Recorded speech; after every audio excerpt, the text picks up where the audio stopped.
Pozdravljeni, z vami sem Minka in danes bomo govorili o vzrokih, zakaj nam vesolje ne dostavi tega, kar si želimo. In šli bomo na vzorce, zaradi tega, ker kot otrok smo se marsikaj naučili. Dejansko smo se vsega naučili kot otrok in potem se celo življenje ukvarjamo mogoče z vprašanjem, zakaj se meni to dogaja, zakaj ravno meni in tako naprej. No, v glavnem, dejstvo je, da te teme me zanimajo že od nekdaj. Zaradi tega, ker sem videla sama pri sebi, ker to so tudi moje osebne izkušnje, da eno je sploh glede ciljev. In vam povem svojo zgodbo, kaj se je dogajalo, glede ciljev. Napišeš cilje, želim si to in to in to. In sploh pri našem podjetju so nas učili, Neolife, zadaj mrežni marketing. In tisti, ki ste kdaj sprobali mrežni marketing, pol poznate, kako izgleda, tako pumpej, pumpej, pumpej, pumpej. In ko preteče voda, še bolj pumpej, da bo še več tekala. No, na ta način zastavi si cilj, delaj in ko dosežeš cilj, še bolj močno delaj zaradi tega, ker takrat teče voda. V glavnem, kakorkoli, če na ta način dosegaš svoje cilje, slej ko prej se utrudiš od pumpanja. Enostavno ne zmoreš. In seveda, moj posel je sploh na začetku moje kariere, 30 let nazaj, šel tako kot vlak smrti. A veste, gre to prvo gor, počas, tok, gre do vrha in potem, če vam narišem, kako je izgledal moj posel. Zgledal je na ta način, gledajte, zgledal je tako, tok, počas, gor, prideš do vrha, potem pa začne okrogi, na koncu pristaneš zmršeno frizuro, brez sape, na začetku. No, približno tako izgleda prvih nekaj let mojega posla in je bilo naporno. In sem prišla do zaključka, da na ta način nikamor ne pridem v mojem poslu, da samo pumpam, ampak da dejansko mene zanima, kako graditi trden posel. Kako priti do trajnega uspeha. Se pravi, treba nekaj spremeniti. Ta pumpanje ti pripelje dejansko samo do tega, da imaš zmršeno frizuro, da si brez energije in spet na začetku. Prav, ko rečeš, to je bila pa nora vožnja. Ampak pa rečeš, a bi ponovila? Ne, hvala. No, tako da, zdaj pa, če gledamo, kako pametno graditi zadeve, oziroma, če mi pogledamo temelje, vsaka hiša potrebuje temelje. In če gledamo 4 stabilne temelje, in če mi postavimo 4 stabilne temelje, vsaka zgradba, vsak nebotičnik bo lahko stal na 4 temeljih.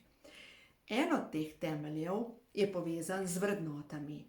Kakšne vrednote imamo? Oziroma, vrednote so povezane z našim notranjim zakaj.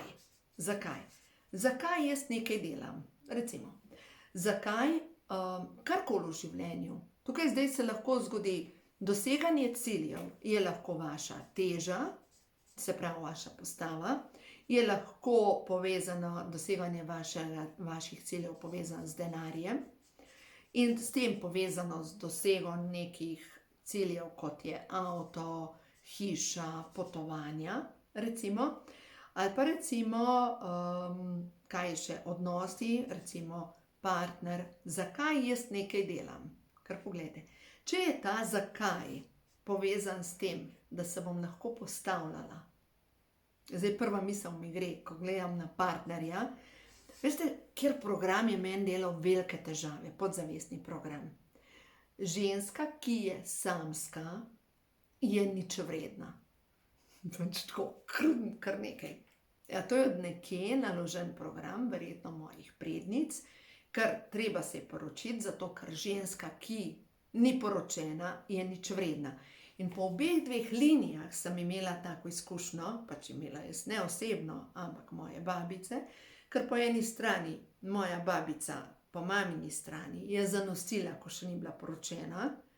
In zdaj, če pomislite, da zanosi ženska leta 47, ko še ni poročena, ženska v tistem času, pa še mnogo let kasneje, so bile kurbe. A je to tako, če je bila poročena, če ni bila poročena, Tiste, ki so poročene, tiste so pa v redu, In druga stara mama se je pa zelo pozno poročila in je bilo tudi bolj povezano s tem, ženska, ki je nič vredna, je poročena. In normalno, da sem imela ta program. Se pravi, prva zadeva je, zakaj. Druga zadeva, zakaj bi jaz imela denar, da bom imela avto, hišo, potovanje. Mogoče zato, da bom lahko, recimo, če gledam ta negativni vidik. In vi si sami pri sebi odgovorite, zakaj. Če rabite, recimo, vaš cilj je imeti lepo hišo. Zato, da bo moja družina se dobro počutila v njej. Zato, da se bom jaz dobro počutila v njej. Zato, da bojo moji dragi lahko prišli k meni. To je super cilj. Ampak, če pa jaz gledam, da imam nekje zadaj program, da želim imeti, ne vem, lep avto, lepa potovanja, lepo hišo, lepe obleke, zato, da se slikam in da imam lepo objavo na Instagramu, da drugi lahko rečejo, kako je pa ona srečna. To pa zdaj ni ta pravi motiv. Ali pa recimo, zdrava postava, zdrava teža. To teža je neposredno povezana z zdravjem, zato ker kdor ima prekomerno težo, vemo, da se tvori preveč dveh hormonov. En je hormon grelin, drugi je pa leptin. Hormon leptin se tvori prav v maščobi in povzroča vnetja na celični ravni, po drugi strani pa hormon leptin je pa hormon, ki se ravno tako tvori tudi v maščobi in je hormon požrešnosti. Se pravi, poješ absolutno preveč in ko ti možgani že zdavnaj rečejo, pa saj sem količinsko dosti pojedla, nimaš signala za ustaviti. No in zdaj, če gledamo, zakaj želiš lepo postavo? Mogoče zato, da se lahko pred drugimi postavljaš, ampak vse mogoče ženske nismo toliko. Ali pač, ne bom zdaj rekla, ampak da se lahko slikaš, da pokažeš svoje mišice, da se veste, da se nekomu pokažeš, ali želiš lepo postavo imeti zaradi tega, da se ti dobro počutiš v svojem telesu. In to sta velike razlike. Se pravi, en ta temelj našega uspeha je povezan z vrednotami in z odgovorom na vprašanje, zakaj. Kaj je moj notranji motiv? Seveda, zdaj smo tako dobri v tem, da pač nasplošno ljudje smo tako dobri v tem, da sami sebi lažemo oziroma da zanikamo. Kar rečemo, ne, to drugi imajo. To drugi imajo, jaz tega nimam. Ampak čisto pošteno narediš mišični test in z mišičnim testom resnice lahko vsak sam pogrunta svojo resnico. Mečkaj naprej bom še govorila o tem, ampak zdaj, če jaz sama preverim z mišičnim testom, zakaj jaz želim recimo imeti lepo postavo? Zato, ker si želim zdravja. Absolutno. Tudi lahko preverim, globoko v sebi občutim, da želim lepo postavo, zato da se bom postavljala pred drugim. Ne, tega nimam v sebi. Ampak, ker če bi imela to, je napačen motiv, je zadaj ego. In ta ego te v bistvu ločuje od ljudi, te ločuje od vsega. No, potem naslednji temelj uspeha je pa povezan s podzavestnimi vzorci. Smo že blizu. Podzavestni vzorci so pa povezani s tem, kaj sem se jaz naučila v otroštvu. In podzavestni vzorci, podzavest vemo, da lahko primerjamo tako kot z ledeno goro, če je večji del ledene gore pod vodo in samo delček nad vodo, je dejansko isto naša podzavest. Večji del naših podzavestnih prepričanjih je globoko pogreznjenih nekam globoko in se jih niti ne zavedamo, samo potem delujemo. Veste, večkrat poslušam razne pogovore na internetu, vse v angleščini, ker se učim angleščino. In takrat, ko pomivam posodo, med vožnjo, ko dejansko delam neke rutinske zadeve, ki morajo biti narejene, pač izkoriščam čas, da se učim. No? In zadnji podcast, ki sem ga poslušala, sem poslušala enega predavatelja po celem svetu, nisem si zapomnila imena, v glavnem in je govoril o travmi svojega otroštva, kako je mama umrla za kapjo, ko je bil par let star, kako je bil oče alkoholik, kako ga je pretepal in vsakič, ko je bila mama še živa, ko sta se starša prepirala, je se pravi, bil tam že okrog 11-12 let star, se je usedel na kolo in samo odkolesaril čim dalj stran od svojega doma. In ko je govoril to, so mu pritekle solze na oči. To je bil gospod pri 65 letih s prekomerno težo.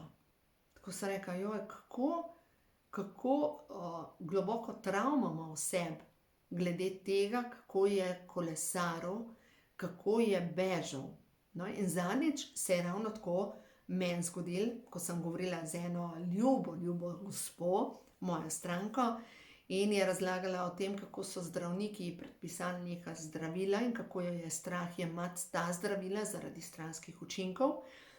In sem se spomnila na dogodek, ko je moja hčerka imela reakcijo na stranske učinke, oziroma bila je po operaciji slepiča, poslali so jo domov, imela je vnetje mehurja, peljala sem jo, pač pekla jo je voda, klicala v bolnico in sem vprašala, kaj naj naredim, in so rekli, da naj grem pač k osebni zdravnici z otrokom, greva tja k svoji zdravnici, ona napiše en antibiotik, Sara vzame ta antibiotik in dejansko je dobila reakcijo in piše izrecno v navodilih, da ta antibiotik se ne sme jemati ob sumu na slepiča ali ob operaciji slepiča ali kako slepičem. Pač tako. In dejansko jaz sem jo pripeljala domov, je bila že čist zelena in potem sem jo peljala čez vse rdeče semaforje na urgenco v Ljubljano, da vam povem, tako mi je bilo, ko sem pripovedovala ponovno to zgodbo, mi je bilo tako, kot da bi jo takrat doživljala. In tudi zdaj, ko govorim, mi ni prijetno, ko razlagam o tem, se pravi, je travma tega dogodka, da bo meni Sara umrla, dejansko nemočna sem bila. Delala prekrške, vozila po Celovški, ne vem, 120, cikcak vozila, skoraj skozi rdeče vozila, pač groza. Še vedno mi ni prijetno o tem govoriti, ker očitno je ta travma v meni tako močno pustila posledice, ta strah, da mi bo otrok umrl, da sem nemočna, da ne morem pomagati. A veste? In travme se zapišejo. Pa takrat, lejte, sem bila že zdavnaj v odrasli dobi, to je bilo, ne vem, 6-7 let nazaj. Zdaj pa pomislimo, kako otrok doživi te travme in kaj ste vi doživljali kot otrok do 6. leta starosti ali pa do pubertete, ali pa kaj se je zgodilo v vašem življenju v začetku pubertete, recimo tam 11-12 let. Ker vse, kar je v otroštvu, je dobesedno, sploh do 6-7 leta, gre direktno zapis na hard disk naših možganov, na naše čustvovanje, brez filtra. Direktno. Poglejte. In ko mi kot otrok pridemo mogoče do zaključka, da nismo vredni, ker mogoče sta starša imela slab dan, mogoče nista imela dovolj denarja, so bili veliki stroški in ste si vi nekaj želeli in je eden od staršev odreagiral, ne vem, da je ti pa tih bod, tega si pa ti ne zaslužiš, ali karkoli. Ste mogoče vzgojili program, jaz si ne zaslužim, nisem dovolj dobra, nisem dovolj dober. In seveda zdaj ljudje, ki imajo ta program, nisem dovolj dobra in nisem dovolj dober, želijo na nek način dokazati, da so dovolj dobri in pogosto kupujejo drage igrače. Ali pa kupujejo predrage stvari, ki mogoče samo neka blagovna znamka, z namenom, da pač se pokaže, da je ta znamka gor. No, prav zanimivo tale obleka, to je neka huda znamka. Ni znamka, verjemite mi, da ni. Pač to. To je menda neka, ne vem, nimam pojma jaz o znamkah. Brigajo mene znamke. Ampak prav s to mojo Saro, ta starejšo hčerko, sva šle enkrat v Istanbul, tam na tržnico, same sva se usedle na avion in sva šle tja in je bilo ful fajn. In sem si kupila tole obleko. Res je kvalitetna. Pač ta obleka, to je bilo pred korono kupljeno, recimo, da je zdaj že skoraj 10 let, še vedno je v svoji obliki. In zdaj pa pomislite, za to obleko sem dala, ne vem, 15 evrov. 20 evrov. Nekdo, ki ima pa občutek, da ni dovolj, pa dejansko da 500 evrov za neko obleko, samo zato, da ima občutek, da je vreden. Razumete razliko? Se pravi, je pripravljen plačati veliko denarja za občutek, da je vreden. In zadnjič sem se z nekom pogovarjala in sem rekla, da meni enostavno nič ne pomenijo, zdaj, da me kdo pač je prav, če radi dobro jeste. Tudi jaz rada zelo dobro jem. Ampak ne maram cesarjevih oblačil. A veste tisto, vse poznate zgodbo cesarjevih oblačil, ko so ga prepričali, da ima neko posebno obleko gor in potem so se vsi delali, kako je lepa obleka, v osnovi je bil pa nag. In potem en fantek reče, zakaj je pa on naga, ne? In v bistvu dejstvo je, da včasih smo pripravljeni plačati ogromne denarje za neko izkustvo, za pojesti neko Michelinovo zvezdico, zato, da lahko objaviš, jaz sem pa tam. Meni to nič ne pomeni. Meni pomenijo izkustva nekaj. To je pa res, ne? Imamo različne vrednote, različne stvari, ne? Imamo na listi prednosti, da bom po slovensko govorila.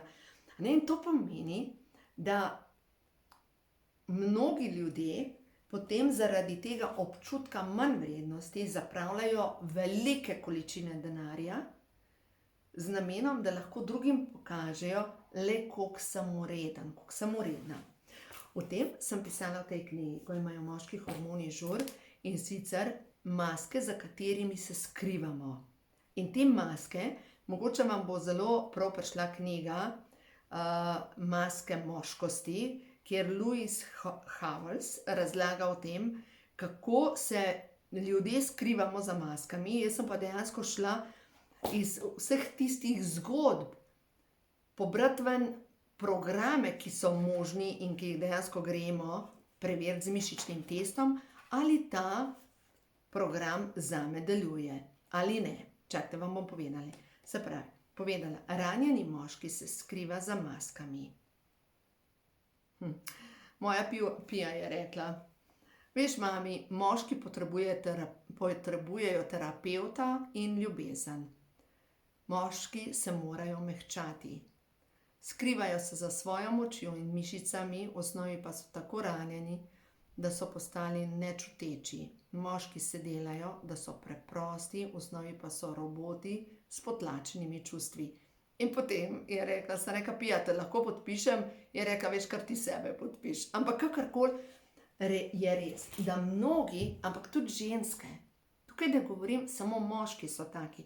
Dajte pomisliti, koliko ženske takih, ki ne želijo čutiti. In tako zelo ne želijo čutiti, da ne čutijo niti svojega telesa in da niti ne doživijo orgazma. Kako je to možno? Kako je to možno? Ker ne upajo čutiti. Seveda, o tem se sploh ne govori, ne? Kar se tiče ženskega orgazma. Ampak, a upaš čutiti svoje telo? Ne? In to je ena stvar, ki je zelo pomembna, ker telo pa sporoča, telo komunicira. In takrat, ko smo tako razštelani, da ne čutimo več svojega telesa, telo najprej začne sporočati to preko paničnih napadov, preko tesnobe, preko dušenja. In če še to ne pomaga, pač pristanemo na nekih tabletah in naredi telo verjetno kakšno avtoimuno obolenje, zaradi tega, da bi nas zrukalo. Pač, hej, začni čutiti. No, zdaj pa poglejmo. Ljudje, ki so ranjeni, se lahko skrivajo za masko uspeha. In zadaj so programi. Bojim se poraza. Za vsako ceno moram zmagati. Moram tekmovati. A ste kdaj že srečali kakšno žensko, ki imaš občutek, da s tabo tekmuje? Kaj tisto, da na nek način s tabo tekmuje. Verjemite mi, točno to je ta pravi občutek. Ampak te iste programe imajo moški, želijo tekmovati, ne? Obseden sem zmagoslavljen. Obseden sem s svojim videzom. Dejansko tukaj noter vsak mora tudi ženska, ne, te programe počistiti. Jaz lahko zdaj zase, vas bom zdaj še dosti naučila, kako pomembno je ta mišični test. Se pravi, mišični test, o tem sem vam že govorila, pove vedno resnico. Lahko delamo več različnih mišičnih testov. En je na ta način in ko rečete vi svoje ime, recimo, če jaz rečem, jaz sem Minka, to je trdno skupaj, ko pa jaz rečem, jaz sem Jože, kar sigurno nisem, gre to narazen. Drug mišični test je tak, da ti nekdo lahko pritiska roko, ampak to mora biti tretja oseba. Na svoje ime je trdna roka, ko pa je neresnica, se roka povesi. Meni najljubši in najbolj enostaven je mišični test, kjer v bistvu telo uporabljamo kot nihalo in v bistvu, ko globoko vdihneš, ko zmigaš rame, glavo majčkeno tako pač sprostiš ta ramenski obroč in ko jaz rečem, moje ime je Minka, grem naprej in ko rečem, moje ime je Jože, grem nazaj. In to pomeni, da lahko ravno obratno vaš mišični test deluje, ampak v vsakem primeru mišični test na ta način deluje. In vam povem, ko greš preverjati z mišičnim testom, in ni, da sem zdaj jaz tukaj neka svetnica, ki imam tle gor par sijajev, sploh ne. Jaz sem imela toliko teh programov, da je to nekaj neverjetnega. Recimo, strah me je zaničevanja. In zdaj spomin iz otroštva, bila sem v 7. ali pa 7. razredu, moj brat je prerasel superge in sem pač nosila njegove superge, ki so mi bili preveliki, in pač mi smo bili s kmetov doma in vem, da sem tekla na kombi, zavezovala tiste čevlje in pridejo frajerji iz blokov in pač seveda to so bili otroci učiteljev, otroci vodilnih v tovarni, ne, pač mi kmetje smo bili pač druga rasa, ne, manj vredna. In pridejo mene pa reče, lej, ke se obuva čolne na noge. No, in pač ostane tako, a ne, pač ni prijeten občutek, če se nekdo dela norca iz tebe. A ne, strah me je zaničevanja. Strah me je pokazati, kdo v resnici sem. Pa recimo, bojim se svojih čustev. Strah me je pokazati svoja čustva. Naslednja stvar, ljubezen vedno rani. In preverite, z mišičnim testom preverite. Če nikakor ne morete najti nekega pametnega odnosa, nekega ljubečega partnerskega odnosa, zanimivo, a je to moje, me je strah? Ne. To niti ni moje, ampak zdaj je to na kolektivni ravni nekaj, kar ni moje. Ker bi pač, če bi bilo to moje, jaz grem počistiti. A ne? Strah me je, ne, ljubezni. Pač mene tega ni strah. Življenje je boj.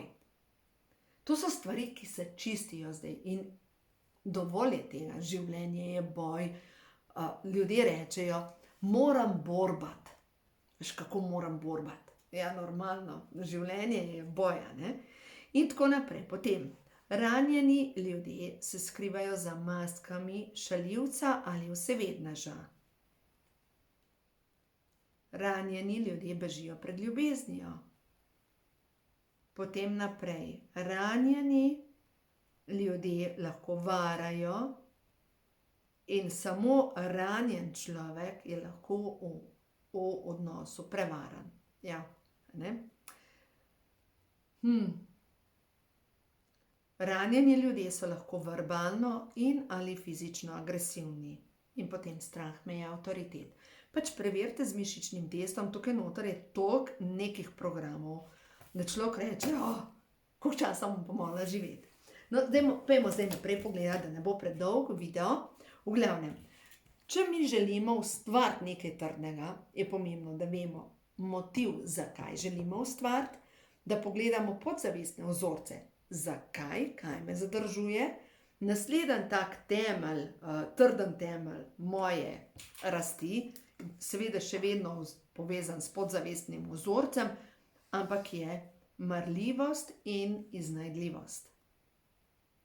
In recimo pri uspehu, zdaj tukaj, teža, denar, odnosi, ali pa bolj potreba po tem, da se oklepam cone udobja. A veste, tudi če ni v redu, je še zmerom v redu. Samo da mi ni treba iti preko svojih omejitev. Recimo, ena taka zadeva je povezana s tem, ti veš, da imaš kaj ponuditi. Ti veš, da imaš, ampak se bojiš javnega nastopanja. Javno nastopanje je drugi najbolj pogost strah. Prvi je strah pred smrtjo. In zdaj pomislite, nihče iz tega planeta ni prišel živ, še Jezus, ki je vstal od mrtvih, je umrl. Se pravi, to je tako neverjeten strah, ker vsi umremo. Ne? Druga zadeva pa, strah pred javnim nastopanjem je pa vedno povezan strah pred sodbo. No, zdaj bomo pa šli na majčkeno globje. Tukaj smo zdaj govorili o vzorcih, ki jih dobimo preko družine. Zdaj pa pojdimo na vzorce, ki jih pa mi s sabo prinesemo kot duša. Podzavestni vzorci, ki jih mi s sabo prinesemo kot duša, so pa povezani s preteklimi življenji.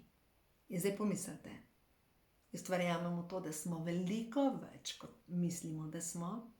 Verjamem v to, da smo si kot duše izbrali družino, kjer se bomo rodili, da kot duše si izbiramo odnose, z nekaterimi ljudmi nas potegne, z drugimi nas ne potegne in verjamem v dušne dogovore. Verjamem v to. Se pravi, ko človek nekako prepusti nadzor stvarstvu, vidi, da ko usvojiš lekcijo, ki te duša uči, te lekcije, lahko greš naprej.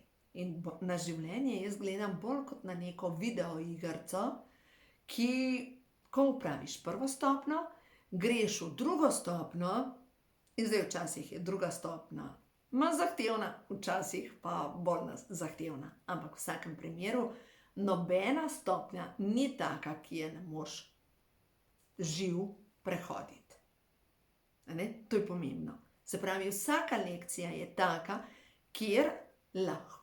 kar lahko preživiš, ker se je to tvoja duša izbrala. In zdaj, če gledamo pretekla življenja, zdaj te bom takole naredila. Danes bom samo omenila zdravilno molitev dekodiranja, ampak si bom prav napisala, naslednji video je pretekla življenja. Aj prav, zaradi tega, ker tukaj noter je toliko zapovedati.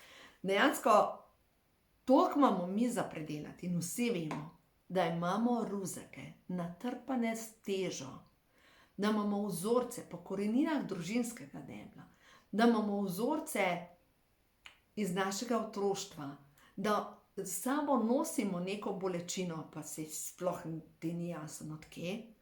In po drugi strani, pretekla življenja so pa še tista, ki imamo še kaj za počistiti. Se pravi, toliko enih stvari, ki nas vseeno zadržuje, pri tem, da bi prišli do nekih ciljev.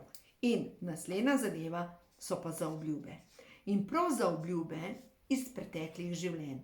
Nikdar več, sploh ljudje, ki nimajo otrok, kar jaz delam z ljudmi, je največkrat zadej zaobljuba iz enega drugega življenja, nikdar več ne bom imela otrok, ker izguba otrok tako močno boli.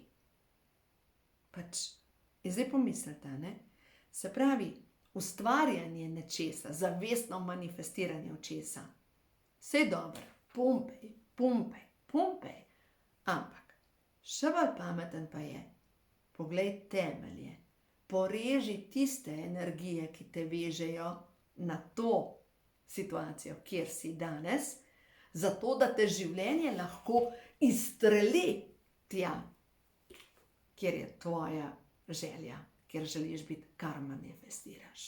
Tako da zato Ja, zato pa verjamem, treba je počistiti podzavestne vzorce in jutri bomo govorili v naslednjem videu o tem, kako počistiti podzavestne vzorce iz preteklih življenj. No, zdaj pa pogledamo samo nekaj, kako to narediš. Zdravilna molitev dekodiranja. To je orodje, ki dela čudeže. Vse te programe nisem dovolj. Strah me je. Na nikogar se ne moram zanesti.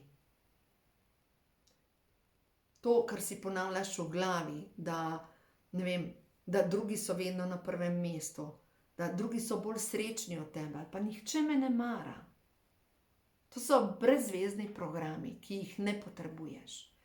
Vse ti programe počistiš z zdravilno molitvijo dekodiranja in zdravilna molitev dekodiranja gre čisto preprosto. So 4 koraki. Se pravi, prvi korak je povezan z odkrivanjem virusa. Virus je ta podzavestni program, tvoja ovira. Drugi korak je, to oviro ustaviš v zdravilno molitev dekodiranja in ta zdravilna molitev dekodiranja je nastala kot navdih, v bistvu sem jo sestavila skupaj in je orodje, ki je neverjetno. Se pravi, gre preprosto. Stvarnik, če je v skladu z Božjimi zakoni ljubezni, naj se sčistijo vseh smerih časa in prostora, vse zavedne in nezavedne kode moje duše, ki so povezane, in tukaj daš pač program, recimo to, da nisem dovolj, naj se vsi nivoji moje duše napolnijo zdravilno Božjo svetlobo. Potem pa damo roke v modro za novo moč, pritisnemo na čakro 3. očesa, takole, vdih, izdih skozi usta, roke na prsa in s tem povežemo srčno in kronsko čakro in dobesedno oziroma čakro 3. očesa in se vzpostavi koherenca med možgani in med srcem in zgodi se, da se dobesedno program zbriše in potem pobrišemo nastalo škodo na našem telesu in mi imamo 4 zdravilna središča. Prvo zdravilno središče je 3. oko, drugo zdravilno središče je ščitnica, 3. zdravilno središče sta 2 manjši točki tukaj pri ušesih in 4. zdravilno središče je tukaj na sencah. Se pravi, jaz rečem v meditaciji, roke damo v klunček in jih usmerimo na čakro 3. očesa. Takole. Potem rečem, predstavimo na ščitnico. In potem rečem, predstavimo na 2 manjši čakri pri ušesih in potem predstavimo na senca.